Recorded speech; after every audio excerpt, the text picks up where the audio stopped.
my name's Tammy, and this is my BookTube channel, Believe in Yourself. And today I have my TBR for the month of May, or you could call it my pile of possibilities. Although these 6 books that I'm going to show you, I really do want to read in May, so I'm going to make them high priority. The first book I have is by Herriot, and it is called Make Room, Make Room. This was originally published in 1966, and it was adapted into the movie Soylent Green in 1973, and it starred Charlton Heston. So if you saw that movie, then you know what this book is about. And this is looking down on New York City. The kind of the basic plot of this book is everything is overcrowded, way too much. There's too many people and there's not enough food for the people. And I remember watching this with my dad, and I also remember his book, which looks much different than this, sitting on his bookshelves. And I have tried to talk my dad into buddy reading this with me, but I don't think he's really in the mood. And this is the type of book that I think you really do need to be in the mood to read. So I'm just going to go ahead and read this on my own, and I'm looking forward to it. Next, I'm going to continue my reading of Emilie Loring's romance books. And this is the one I will be reading. I believe this is number 3. It's called A Certain Crossroad, and it says the mysterious return of a lost love saves a beautiful, headstrong heiress from tragedy in a strange New England town. And I have found that I just really like her writing style. I love her romances. I love reading the mystery, or there's some sort of thriller aspect to it, something going on, something that has to be solved in all of her books. And I just love her books. So I'm looking forward to this one, continuing with it. This one here is a reread. I have 2 cozy mysteries to talk about with you. And this is in the Needlecraft Mysteries. It's by Monica Ferris, and it's called A Stitch in Time. And this will be a reread. This series is what got me into cozy mysteries. My mom lent me her series, and I just love them so much. I read all 19 books within about 6 months of each other. And I want to reread the series, but I don't want to read it as quickly. I just want to take my time. And this one is about Betsy and the other friends, her other needlecraft friends, and they are mending this tapestry that you can see on the cover. And I remember I loved this, but I don't remember anything about it. So I'm going to keep going on that. I have a brand new cozy mystery that I'm super excited to read. It's called Resort to Murder. It's the first book in a North Woods mystery series, and it's by Annie McEwan. And isn't that a great cover?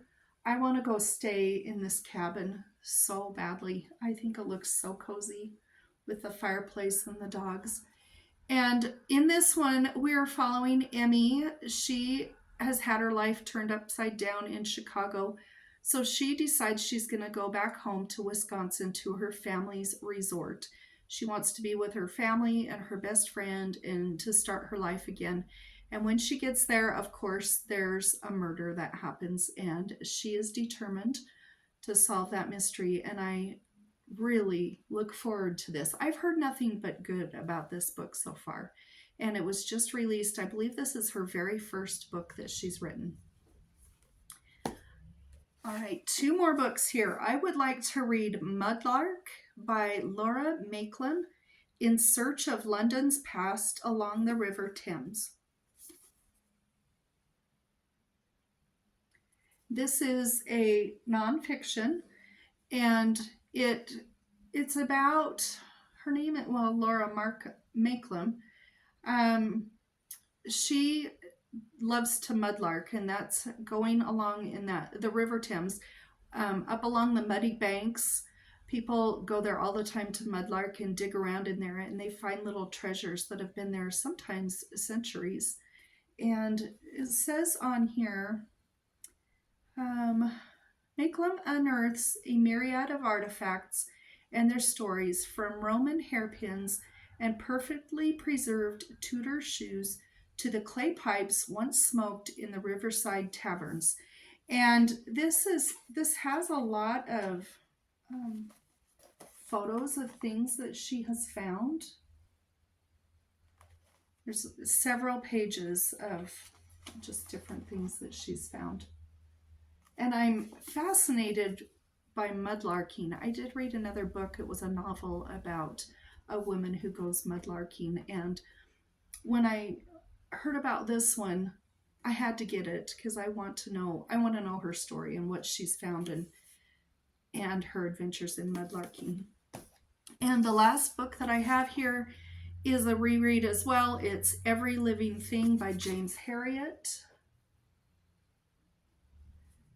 And I have read this before. I'm reading it again because I'm involved in 2-year-long reading challenges, I guess you'd call them.